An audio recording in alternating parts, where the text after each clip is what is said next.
the time I say, okay. Good day. My group and I will be discussing the application of indigenous knowledge to economic botany. Our group members are Monifa Anderson, Joel Bell, Rishi Prasad, Leon O'Brien, and myself, Katarzyna Stewart. There are some key terms that will be discussed throughout this presentation. Some of these terms are botany. Botany is a study of plant processes in ecosystems. It is a study of plant structure and their properties. Indigenous. Indigenous means that something or someone is native to particular land, particular cultures, and particular practices. Policy. A policy is a framework or principle deemed necessary for adaptation socially, economically, and culturally. Quack. Quack is a native food. Quack is a food that is native to the Guyanas, Suriname, and Brazil. It is made by roasting bitter cassava and extracting all toxins, then using as a staple. I will now hand you over to Leon, who will do the introduction for our group.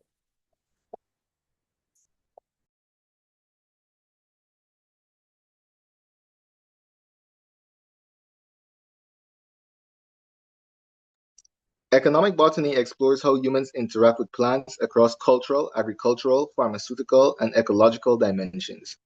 When we bring indigenous knowledge into this field, we're tapping into centuries of plant use practices, ecological wisdom, and botanical understanding that has proven remarkably reliable. Of 122 plant-derived drugs used globally, 80% were being used by indigenous peoples for the exact same purposes long before modern science confirmed their value.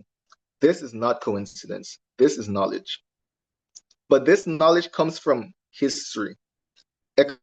Economic botany was once entangled with colonial resource extraction, taking indigenous knowledge without consent or compensation, a practice we now call biopiracy. The international community responded with the Nagoya Protocol in 2010, establishing legal requirements for consent and fair benefit sharing before traditional knowledge can be accessed or used. So today, engaging with indigenous knowledge in economic botany demands both scientific rigor and ethical responsibility. It means recognizing indigenous communities not as sources to be mined, but as partners whose contributions deserve respect, credit, and reward. Next slide. Here we have a local plant that we use here in Guyana. It has many benefits such as skin cleaning, antibacterial and antifungal properties.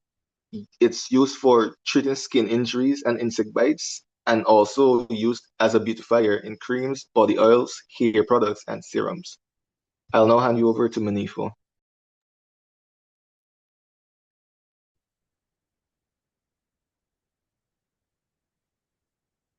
Limitations of indigenous knowledge. So, local and international studies have indicated that in indigenous village of less than 100 persons, one species of plant gave rise to over 100 medicinal uses and benefits. In both cases, this information was communicated early, and therefore its reliability and transparency can be questionable. Furthermore, unstandardized dosages and processing techniques or conditions raises questions regarding the safety of derivatives of indigenous plants. Indigenous ecological knowledge is not fixed. It is a dynamic process influenced by social culture and economic forces. This is primarily due to the fact that older folks have more knowledge than the younger folks. And this results in variation in how knowledge is spread in society, which influences the market. Consistent removal of indigenous plants for use often results in biodiversity loss. Next, here is a picture showing the consistency in harvesting of indigenous plants, which can lead to the erosion and the land degradation of the land. Now I'll hand you over to Joel. Thank you, Monica.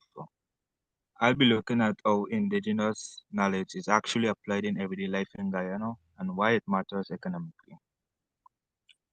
The knowledge of indigenous people as it relates to economic botany has been applied throughout the history of the country, linking food, health, and the livelihood with cultural practices.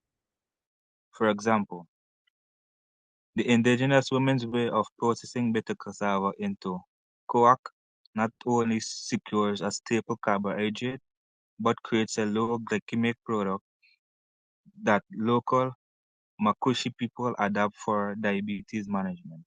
Additionally, plants such as ant bush are used as medicinal plants in the everyday lives of our indigenous communities. The bush is crushed and mixed with breast milk to treat infant colic, while leaves of the black nightshade are brewed to cleanse the blood and support kidney functions.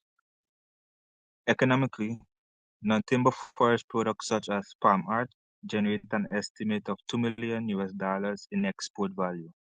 However, the indigenous harvest cycle typically have 4 to 5 periods, which are essential to prevent overexploiting and to maintain the tree vitality.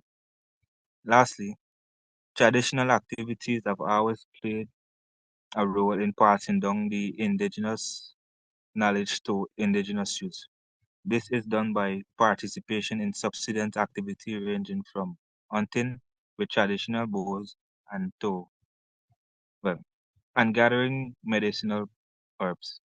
This preserves skill transmission and reinforce the economic relevance of the indigenous knowledge in existing Guyanese society. Next slide, please.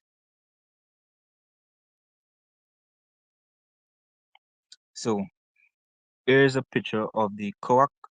So the kawak is mainly used as a portion of meals, right?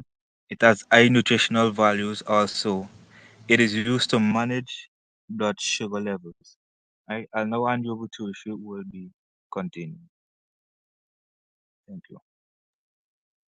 In conclusion, using indigenous knowledge in economic botany links traditional wisdom with modern science, offering valuable insights into how we use plants for medicine, agriculture, and commerce.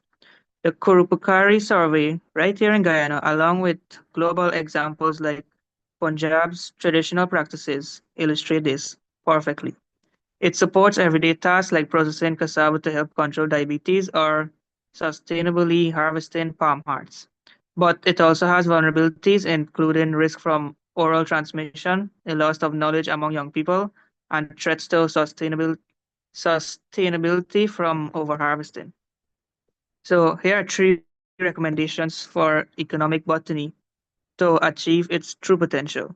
First, documentation and validation. Build locally driven databases of herbal medicines, partnering with universities to catalog which plants are used for what and, if possible, scientifically validate their value. Second, foster sustainable value chains. Promote eco certification for non-timber products with 4 to 5 year harvest cycles. And third, improve governance and equity. This basically implement systemized informed consent in research partnerships, ensuring benefits flow back to communities for true economic botany equity. Now, these recommendations will integrate our indigenous knowledge as an essential part of Guyana's bioeconomy, marrying cultural heritage with global needs. Next slide. These are our references, and that marks the end of our presentation. Thank you.